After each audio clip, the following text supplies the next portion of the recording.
ನಮಸ್ಕಾರ ವೀಕ್ಷಕರೇ, ಮುದ್ದು ಸೊಸೆ ಧಾರಾವಾಹಿಯ ಇಂದಿನ ಸಂಚಿಕೆಯಲ್ಲಿ ಏನಾಗಿದೆ ಅನ್ನೋದನ್ನು ತಿಳಿಸ್ತೀವಿ. ಅದಕ್ಕಿಂತ ಮೊದಲು ನಮ್ಮ ಚಾನಲ್ಗೆ ನೀವು ಸಬ್ಸ್ಕ್ರೈಬ್ ಮಾಡಿಲ್ಲ ಅಂದರೆ ದಯವಿಟ್ಟು ಸಬ್ಸ್ಕ್ರೈಬ್ ಮಾಡ್ಕೊಳ್ಳಿ.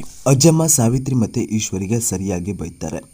ಒಳ್ಳೇದು ಮಾಡೋಕ್ಕಾದರೆ ಮಾಡಿ, ಇಲ್ಲ ಅಂದರೆ ಕೆಟ್ಟದ್ದು ಮಾತ್ರ ಮಾಡಬೇಡಿ ಅಂತ ಸರಿಯಾಗಿ ಬೈತಾರೆ. ಅದೇ ಸಮಯಕ್ಕೆ ರತ್ನ ಬಂದು ಅಮ್ಮವರೇ ಆಟೋ ಬಂದಿದೆ ಹೋಗೋಣವಾ ಅಂತ ಕೇಳ್ತಾರೆ.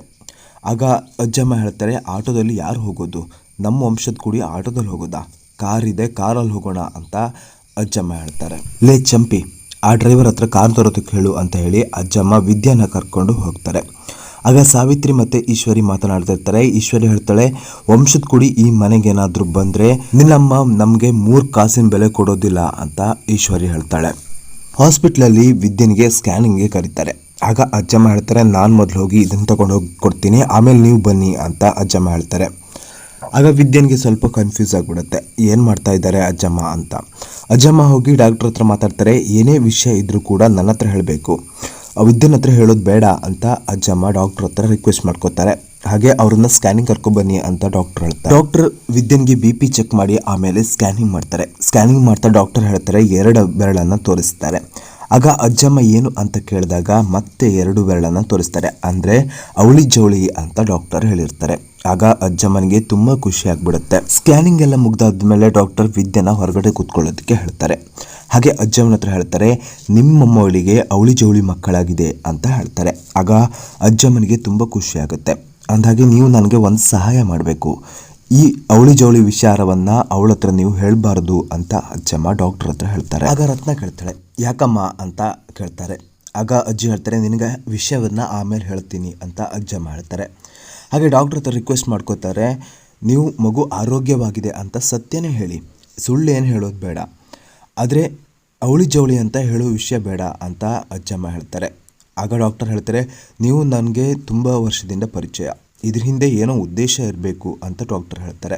ಸರಿ, ನಾನು ಹಾಗೆ ಅವಳ ಹತ್ರ ಹೇಳ್ತೀನಿ ಅಂತ ಡಾಕ್ಟರ್ ಹೇಳ್ತಾರೆ. ಅಜ್ಜಮ್ಮ ಡಾಕ್ಟರ್ ಹತ್ರ ಹೀಗೆ ತುಂಬ ಮಾತನಾಡ್ತಾರೆ. ಅದನ್ನು ಗಮನಿಸಿದಂಥ ವಿದ್ಯನಿಗೆ ಅನ್ಕೋತಾಳೆ, ಏನಾದರೂ ತೊಂದರೆ ಆಗಿರಬಹುದಾ ಅಂತ ಆಲೋಚನೆ ಮಾಡೋದಕ್ಕೆ ವಿದ್ಯೆ ಶುರು ಮಾಡ್ತಾರೆ. ಹಾಗೆ ಡಾಕ್ಟರ್ ಹೋದಾದ್ಮೇಲೆ ಅಜ್ಜಮ್ಮ ರತ್ನನ ಹತ್ರ ಹೇಳ್ತಾರೆ, ಈ ವಿಷಯ ಏನಾದರೂ ವಿದ್ಯನಿಗೆ ಹೇಳಿದರೆ ನಿನ್ನ ಗ್ರಾಚಾರ ಬಿಡಿಸ್ಬಿಡ್ತೀನಿ ಅಂತ ಹೇಳ್ತಾರೆ. ಸರಿ, ಹೇಳೋದಿಲ್ಲ ಅಮ್ಮ ಅಂತ ರತ್ನ ಹೇಳ್ತಾರೆ. ಸರಿ, ಹೋಗೋಣ ಹೊರಗಡೆ, ಅವಳು ಕಾಯ್ತಾ ಇದ್ದಾಳೆ ಅಂತ ಅಜ್ಜಮ್ಮ ಹೊರಗಡೆ ಕರ್ಕೊಂಡು ಹೋಗ್ತಾರೆ. ಡಾಕ್ಟರ್ ವಿದ್ಯೆ ಇರೋ ಕಡೆ ಹೋಗಿ ವಿದ್ಯನ ಹತ್ರ ಹೇಳ್ತಾರೆ, ಮಗು ತುಂಬ ಆರೋಗ್ಯವಾಗಿ ಚೆನ್ನಾಗಿದೆ ಅಂತ ಹೇಳ್ತಾರೆ. ಅಂದಾಗೆ ವಿಟಮಿನ್ಸ್ಗಳ ಸ್ವಲ್ಪ ಕೊರತೆ ಇದೆ, ವಿಟಮಿನ್ ಟ್ಯಾಬ್ಲೆಟ್ಸ್ಗಳನ್ನು ನೀನು ಕೊಡ್ತೀನಿ ಅಂತ ಹೇಳಿ ಡಾಕ್ಟರ್ ವಿದ್ಯನಿಗೆ ಟ್ಯಾಬ್ಲೆಟ್ಸ್ಗಳನ್ನು ಕೊಡ್ತಾರೆ. ಆಗ ವಿದ್ಯಾ ರಿಪೋರ್ಟ್ ತಗೊಂಡು ಹೋದಾದ್ಮೇಲೆ ಅಜ್ಜಮ್ಮ ಬರ್ತಾರೆ. ನಿಮ್ಮಿಂದ ಶಾನೆ ತುಂಬ ಉಪಕಾರ ಆಯಿತು ಡಾಕ್ಟ್ರೇ ಅಂತ ಅಜ್ಜಮ್ಮ ಡಾಕ್ಟ್ರಿಗೆ ಕೈ ಮುಗಿತಾರೆ. ಸರಿ ಆಯಿತು ಅಂತ ಡಾಕ್ಟ್ರು ಕೂಡ ಕೈ ಮುಗಿತಾರೆ. ಹೊರಗಡೆ ಬಂದಾದ್ಮೇಲೆ ಅಜ್ಜಮ್ಮ ವಿದ್ಯನ ಹತ್ರ ಹೇಳ್ತಾರೆ, ನಮ್ಮ ವಂಶದ ಕೂಡಿನ ನೋಡಿದೆ, ಒಳ್ಳೆ ಸಿಂಹದ ಮರಿ ಥರ ಇದೆ ಅಂತ ಅಜ್ಜಮ್ಮ ಹೇಳ್ತಾರೆ. ಹಾಗೆ ವಿದ್ಯಾನ ತುಂಬ ಮುದ್ದು ಮಾಡ್ತಾರೆ. ಇದರಿಂದ ವಿದ್ಯನಿಗೂ ಕೂಡ ತುಂಬ ಖುಷಿ ಆಗುತ್ತೆ. ಅಜ್ಜಮ್ಮನೂ ಕೂಡ ತುಂಬ ಖುಷಿಯಿಂದ ಇರ್ತಾರೆ. ಅಜ್ಜಮ್ಮ ವಿದ್ಯಾ ರತ್ನ ಹಾಗೆ ಕಾರಲ್ಲಿ ಬರ್ತಾರೆ. ಕಾರಲ್ಲಿ ಬಂದು ಇಳಿದಾದ್ಮೇಲೆ ಅಜ್ಜಮ್ಮ ವಿದ್ಯನ ಹತ್ರ ಹೇಳ್ತಾರೆ, ಟೈಮ್ ಟು ಟೈಮ್ ಊಟ ಮಾಡಬೇಕು, ಹಾಗೆ ಮಾತ್ರೆಗಳನ್ನು ತಗೋ ಅಂತ ಹೇಳಿ ಸಜೆಷನ್ ಮಾಡ್ತಾರೆ. ಹಾಗೆ ವಿದ್ಯಾ ಅಮ್ಮನ ಕರ್ಕೊಂಡು ಒಳಗಡೆ ಹೋಗ್ತಾಳೆ. ಆಗ ರತ್ನ ಹೇಳ್ತಾರೆ, ನಾನು ಮನೆಗೆ ಹೋಗಬೇಕು, ಈಗ 2 ಗಂಟೆಗೆ ಬಸ್ ಇದೆ, ಇಲ್ಲೇ ಬಿಟ್ಟರೆ 4 ಗಂಟೆಗೆ ಬಸ್ಸು ಅಂತ ಹೇಳ್ತಾರೆ. ಆಗ ವಿದ್ಯಾ ಅಮ್ಮನ ಹತ್ರ ಊಟ ಮಾಡ್ಕೊಂಡೇ ಹೋಗಬೇಕು ಅಂತ ಹಠ ಮಾಡ್ತಾಳೆ. ಹಾಗೆ ಊಟಕ್ಕೆ ಹಾಕಿ ಅಮ್ಮನಿಗೆ ಕೊಡ್ತಾಳೆ. ಊಟ ಮಾಡ್ತಾ ರತ್ನ ಅವ್ರು ಹೇಳ್ತಾರೆ, ಅಡುಗೆ ಮನೆ ಕಡೆ ತಲೆ ಹಾಕದೇ ಇದ್ದವಳು ಈಗ ಇಷ್ಟು ರುಚಿಯಾಗಿ ಊಟ ಮಾಡ್ತಾ ಇದೆಯಾ, ತುಂಬ ಚೆನ್ನಾಗಿದೆ ಅಂತ ರತ್ನ ವಿದ್ಯಾನ ಹೊಗಳ್ತಾರೆ. ಇಷ್ಟು ರುಚಿಕರವಾದ ಊಟ ರೆಡಿ ಮಾಡ್ತೀಯ, ಆದರೆ ಇದನ್ನು ನಿನ್ನ ಗಂಡನಿಗೆ ಬಳಸುವ ಯೋಗ ಇಲ್ಲದೆ ಆಯ್ತಲ್ಲ ಅಂತ ರತ್ನ ಹೇಳ್ತಾರೆ. ಅದೆಲ್ಲ ನಮ್ಮ ಹಣೆ ಬರದಲ್ಲಿದೆ ಅಮ್ಮ ಅಂತ ವಿದ್ಯಾ ಹೇಳ್ತಾಳೆ. ನೀ ಅದ್ರ ಬಗ್ಗೆ ತಲೆ ಬಿಸಿ ಮಾಡ್ಕೋಬೇಡ, ಎಲ್ಲದೂ ಸರಿಯಾಗುತ್ತೆ ಅಂತ ವಿದ್ಯಾ ಹೇಳ್ತಾಳೆ. ಅದೆಲ್ಲ ಸರಿ ಅಮ್ಮ, ಆದರೆ ಡಾಕ್ಟರ್ ತಾವ ನೀನು ಅಜ್ಜಮ್ಮ ಏನೋ ಮಾತಾಡ್ತಾ ಇದ್ರಿ, ಅದೇನು ಅಂತ ವಿದ್ಯಾ ಅಮ್ಮನ ಹತ್ರ ಕೇಳ್ತಾಳೆ. ಅಜ್ಜಮ್ಮಂಗೆ ಅವರು ವಂಶದ ಕುಡಿ ಬಗ್ಗೆ ಶಾನೆ ಪ್ರೀತಿ ಅಲ್ವಾ, ಇದರಿಂದ ಡಾಕ್ಟರ್ ಹತ್ರ ಮಗುವಿನ ಬೆಳವಣಿಗೆ, ಮಗುವಿನ ಆರೋಗ್ಯದ ಬಗ್ಗೆ ಎಲ್ಲ ವಿಚಾರಿಸ್ತಾ ಇದ್ರು ಅಂತ ರತ್ನ ಹೇಳ್ತಾರೆ. ಇಲ್ಲಿ ಭದ್ರ, ಶಿವರಾಮೇಗೌಡ, ಗೋವಿಂದ ಎಲ್ಲ ಮಾತಾಡ್ತಾ ಇರ್ತಾರೆ. ಅದೇ ಸಮಯಕ್ಕೆ ಅಜ್ಜಿ ಬರ್ತಾರೆ. ಆಗ ಭದ್ರ ಹೇಳ್ತಾನೆ, ನೀನು ಯಾಕೆ ಅವಳ ಜೊತೆ ಹೋಗಿದ್ದೆ ಅಂತ ಕೇಳ್ತಾನೆ. ಆಗ ಅಜ್ಜಿ ಹೇಳ್ತಾರೆ, ನನ್ನ ಮೊಮ್ಮಗಿನ ನೋಡೋದಕ್ಕೆ ನಾನು ಹೋಗಿದ್ದೆ, ಅವಲ್ಲಿ ಏನು ಹೇಳ್ತಾರೆ, ಅವ್ರು ಸುಳ್ಳು ಹೇಳ್ತಾರಾ ಇಲ್ವಾ ಅಂತ ನಾನು ಚೆಕ್ ಮಾಡೋದಕ್ಕೆ ಹೋಗಿದ್ದೆ ಅಂತ ಅಜ್ಜಿ ಹೇಳ್ತಾರೆ. ಅಂದಾಗೆ ಮಗು ಹೇಗಿದೆ ಅಂತ ಮೋಹನ ಕೇಳ್ತಾಳೆ. ಆಗ ಅಜ್ಜಮ್ಮ ಹೇಳ್ತಾರೆ, ನಮ್ಮ ಕಾಲದಲ್ಲಿ ಇದೆಲ್ಲ ಇರಲಿಲ್ಲ ಇತ್ತು, ಈಗ TV ತೋರಿಸಿದ್ರು ಅಂತ ಹೇಳ್ತಾರೆ. ಅಂದಾಗೆ ಮಗು ಏನು ಮಾಡ್ತಿತ್ತು ಅಂತ ಮೋಹನ ಕೇಳಿದಾಗ, ಮಗು ತುಂಬ ಚೆನ್ನಾಗಿದೆ, ಸೇಮ್ ನಮ್ಮ ಭದ್ರನ್ ಥರನೇ ಇದೆ ಅಂತ ಅಜ್ಜಮ್ಮ ಹೇಳ್ತಾರೆ. ಆಗ ಭದ್ರ ಹೇಳ್ತಾನೆ, ಮಗುವಿಗೆ ನಂತರನೇ ಗಡ್ಡ ಮೀಸೆ ಇದೆಯಾ ಅಂತ ಕೇಳ್ತಾನೆ. ಆಗ ಅಜ್ಜಮ್ಮ ಜೋರಾಗಿ ನಗ್ತಾ ಹೇಳ್ತಾರೆ, ಮಗುವಾಗಿದ್ದಾಗಲೇ ಗಡ್ಡ ಮೀಸೆ ಹೊತ್ಕೊಂಡು ಬಂದಿದ್ಯಾ ನೀನು ಅಂತ ಕೇಳ್ತಾರೆ. ನೋಡು ಭದ್ರ, ನೀನ್ ಮಗುವಾಗಿದ್ದಾಗ ನಾನು ನೋಡಿದ್ದೆ, ಅದಕ್ಕೋಸ್ಕರ ನಾ ಹೇಳ್ತಾ ಇದ್ದೀನಿ ನಿನ್ ತರನೇ ಇದೆ ಮಗು ಅಂತ ಅಜ್ಜಮ್ಮ ಹೇಳ್ತಾರೆ. ಆಗ ಭದ್ರ ಹೇಳ್ತಾನೆ, ಯಾರ್ದೋ ಸ್ಕ್ಯಾನಿಂಗ್ ತೋರಿಸಿ ತಾನು ಬಸ್ರಿ ಅಂತ ಸುಳ್ಳು ಹೇಳ್ದವಳು ಈಗ ಸುಳ್ಳು ಹೇಳ್ದೆ ಇರ್ತಾಳ ಅಂತ ಭದ್ರ ಹೇಳ್ತಾನೆ. ಆಗ ಅದಕ್ಕೆ ನಾನು ಡಾಕ್ಟರ್ ತಾವ ಹೋಗಿ ಸ್ಕ್ಯಾನಿಂಗ್ ಎಲ್ಲ ನೋಡಿಕೊಂಡು ಕರೆಕ್ಟಾಗಿ ನೋಡ್ಕೊಂಡು ಬಂದಿರೋದು ಅಂತ ಅಜ್ಜಿ ಹೇಳ್ತಾರೆ.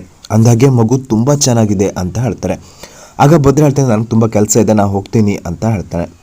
ಅಲ್ಲ ಭದ್ರ, ನಿನಗೆ ಮಗುವಿನ ಮುಖ ನೋಡುವ ಅಂತ ಅದೃಷ್ಟನೇ ಇಲ್ವಾ ಅಂತ ಹೇಳ್ತಾರೆ. ಏಕೆ ಕಾಗೆ ಮುದುಕಿ, ನೀನು ಇಲ್ದಿರೋದೆಲ್ಲ ಹೇಳಬೇಡ, ನನಗೆ ಹೊರಗಡೆ ಕೆಲಸ ಇದೆ, ನಾ ಹೋಗ್ತೀನಿ ಅಂತ ಹೇಳಿ ಭದ್ರ ಹೋಗ್ತಾನೆ. ಅಜ್ಜಿ ಹೀಗೆ ಮಾತನಾಡ್ತಿರ್ಬೇಕಾದ್ರೆ ಶಿವರಾಮೇಗೌಡನಿಗೆ ಒಂದು ಫೋನ್ ಬರುತ್ತೆ. ಫೋನ್ ಬಂದಾದ್ಮೇಲೆ ಗೊತ್ತಾಗುತ್ತೆ, ಸಚಿವ ಮುನಿಸ್ವಾಮಿ ಅವರ ಮನೆಗೆ IT ರೆಡಿ ಆಗ್ತಿದೆ ಅನ್ನುವಂಥ ವಿಚಾರ ಗೊತ್ತಾಗುತ್ತೆ. ಅಂದಾಗೆ ಸಚಿವರೆಲ್ಲರ ಮನೆಗೂ ಕೂಡ IT ರೆಡಿ ಆಗುತ್ತೆ ಅನ್ನುವಂಥ ವಿಚಾರ ಶಿವರಾಮೇಗೌಡನಿಗೆ ಗೊತ್ತಾಗುತ್ತೆ. ಇಲ್ಲಿ ಭದ್ರ ಫ್ರೆಂಡ್ ಜೊತೆ ಹೀಗೆ ಮಾತನಾಡ್ತಾ ಬರ್ತಿರ್ಬೇಕಾದ್ರೆ ಜಾರೋ ಥರ ಆಗ್ತಾನೆ. ಆಗ ಭದ್ರ ಅಂತಾನೆ, ಇಲ್ಲಿ ಇಷ್ಟೊಂದು ಪಾಚಿ ಕಟ್ಟಿದೆ, ನಾನೇನಾದರೂ ಬ್ಯಾಲೆನ್ಸ್ ಮಾಡಿಬಿಟ್ಟೆ, ಇಲ್ಲಿ ವಿದ್ಯಾ ಪಾತ್ರ ಇಟ್ಟಿದ್ದಾಳೆ, ಅವಳೇನಾದರೂ ಇದನ್ನು ಬ್ಯಾಲೆನ್ಸ್ ಮಾಡೋಕ್ಕಾಗತ್ತಾ, ಏನಾದರೂ ಬಿದ್ದರೆ ಏನು ಮಾಡೋದು ಅಂತ ಭದ್ರ ಆಲೋಚನೆ ಮಾಡೋದಕ್ಕೆ ಶುರು ಮಾಡ್ತಾನೆ. ಸರಿ, ಇದನ್ನು ಅವಳಿಗೆ ಹೇಗೆ ಹೇಳೋದು ಅಂತ ಆಲೋಚನೆ ಮಾಡಿಕೊಂಡು ಇದನ್ನು ಒಂದು ಚೀಟಿಲಿ ಬರೆದು ಅಂಟಿಸ್ತೀನಿ ಅಂತ ಹೇಳಿ ಭದ್ರ ಒಳಗಡೆ ಹೋಗಿ ಬರ್ಕೊಂಡು ಬಂದು ಆ ಗೇಟಿಗೆ ಅಂಟಿಸ್ಬಿಡ್ತಾನೆ.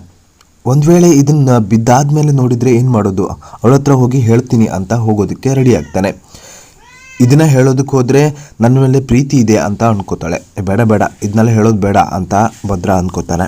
ಸರಿ, ಇದನ್ನು ನಾನೇ ಮಣ್ಣು ಹಾಕಿ ಕ್ಲೀನ್ ಮಾಡ್ತೀನಿ ಅಂತ ಬಾಂಡ್ಲಿ ತೊಗೊಂಡು ಬಂದು ಭದ್ರ ಅದನ್ನು ಕ್ಲೀನ್ ಮಾಡೋದಕ್ಕಂತ ಬರ್ತಾನೆ. ಅದೇ ಸಮಯಕ್ಕೆ ವಿದ್ಯಾ ಪಾತ್ರೆ ಹಿಡ್ಕೊಂಡು ಒಳಗಡೆಯಿಂದ ಹೊರಗಡೆ ಬರ್ತಾಳೆ. ವಿದ್ಯಾ ಬರ್ತಾ ಹಾಗೆ ಪಾಚಿ ಮೇಲೆ ಕಾಲಿಡ್ತಾಳೆ. ಇನ್ನೇನು ಬೀಳ್ತಾಳೆ ಅನ್ನೋಷ್ಟರಲ್ಲಿ ಭದ್ರ ಓಡಿ ಬಂದು ವಿದ್ಯಾನ ಹಿಡ್ಕೊ. ಹಾಗೆ ಸ್ವಲ್ಪ ಸಮಯ ಒಬ್ರಿಗೊಬ್ರು ನೋಡ್ತಾ ಇರ್ತಾರೆ. ಹಾಗೆ ವಿದ್ಯಾನ ಸ್ಟ್ರೈಟ್ನಾಗಿ ನಿಲ್ಲಿಸಿ ಭದ್ರ ಹೇಳ್ತಾನೆ, ತುಂಬ ಮಳೆ ಬಂದಿದೆ ಅಲ್ವಾ, ಪಾಚಿ ಕಟ್ಟಿದೆ ಅಂತ ಗೊತ್ತಾಗೋದಿಲ್ವಾ ಅಂತ ಹೇಳ್ತಾನೆ. ಅದು ಅಲ್ಲದೆ ಗೇಟಲ್ಲಿ ಬೋರ್ಡ್ ಹಾಕಿದ್ದೀನಿ, ಅದು ಕೂಡ ನೋಡೋಕ್ಕಾಗಲ್ವಾ ಅಂತ ಭದ್ರ ಹೇಳ್ತಾನೆ. ವಿದ್ಯಾ ಆ ಕಡೆ ನೋಡಿ ಹೋ ಅಂತ ಆ್ಯಕ್ಷನ್ ಮಾಡ್ತಾಳೆ. ಭದ್ರ ಮಣ್ಣು ತಗೊಬಂದು ಮಣ್ಣು ಹಾಕುವಷ್ಟರಲ್ಲಿ, ಏನು ಪ್ರೀತಿನಾ ಅಂತ ವಿದ್ಯಾ ಕೇಳ್ತಾಳೆ. ಆಗ ಭದ್ರ ಏನು ಅಂತ ಕೇಳಿದಾಗ, ಅಲ್ಲ ಪಾಚಿ ಕಟ್ಟಿದೆ ಅಂತ ಹೇಳ್ತಾಳೆ.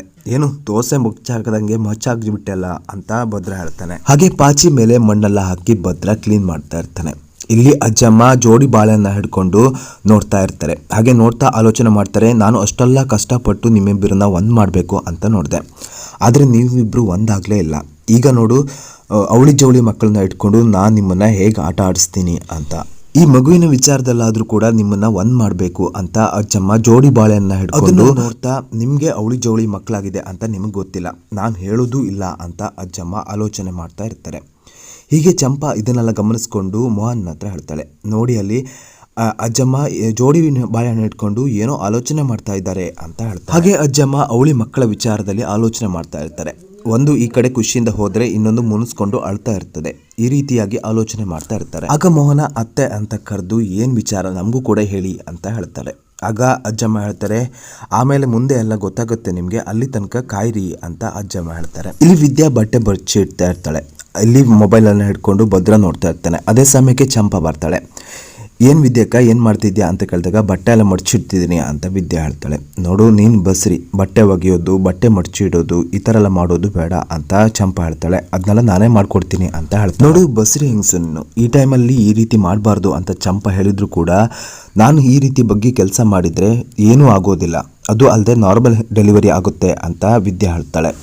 ಆಗ ಭದ್ರ ಆಲೋಚನೆ ಮಾಡ್ತಾ ಇರ್ತಾನೆ, ಇವಳು ಅಷ್ಟೆಲ್ಲ ಹೇಳಿಕೊಟ್ಟಿದ್ರು ಕೂಡ ಇವಳು ಏನು ಬಗ್ಗೋದೇ ಇಲ್ಲ ಅಂತ ಭದ್ರ ಆಲೋಚನೆ ಮಾಡ್ತಾ ಇರ್ತಾನೆ. ಇವಳು ಬೇರೆಯವ್ರ ಕೈಯಲ್ಲಿ ಕೆಲಸ ಮಾಡಲ್ಲ, ಯಾಕಂದರೆ ಇವಳಿಗೆ ಸ್ವಾಭಿಮಾನ ಜಾಸ್ತಿ ಅಲ್ವಾ, ಅದನ್ನು ಹೇಗಾದರೂ ಮಾಡಿ ನಾನು ಸರಿ ಮಾಡಬೇಕು, ಅದು ಅಲ್ಲದೆ ಅವಳು ಬಟ್ಟೆ ಗಿಟ್ಟೆ ಹೋಗಿಬಾರ್ದು, ಏನು ಕೆಲಸ ಮಾಡಬಾರ್ದು, ಇದಕ್ಕೇನಾದರೂ ನಾನು ಮಾಡಬೇಕು ಅಂತ ಭದ್ರ ಆಲೋಚನೆ ಮಾಡ್ತಾ ಇರ್ತಾರೆ. ಏನು ಮಾಡೋದು ಅಂತ. ಅಲ್ಲಿಗೆ ಈ ಒಂದು ಎಪಿಸೋಡ್ ಎಂಡ್ ಆಗುತ್ತೆ. ವೀಕ್ಷಕರ ವಿಡಿಯೋ ಇಷ್ಟ ಆದರೆ ಲೈಕ್ ಮಾಡಿ, ಚಾನಲ್ ದಯವಿಟ್ಟು ಸಬ್ಸ್ಕ್ರೈಬ್ ಮಾಡಿಕೊಂಡು ನಮಗೆ ಸಪೋರ್ಟ್ ಮಾಡಿ. Thank you.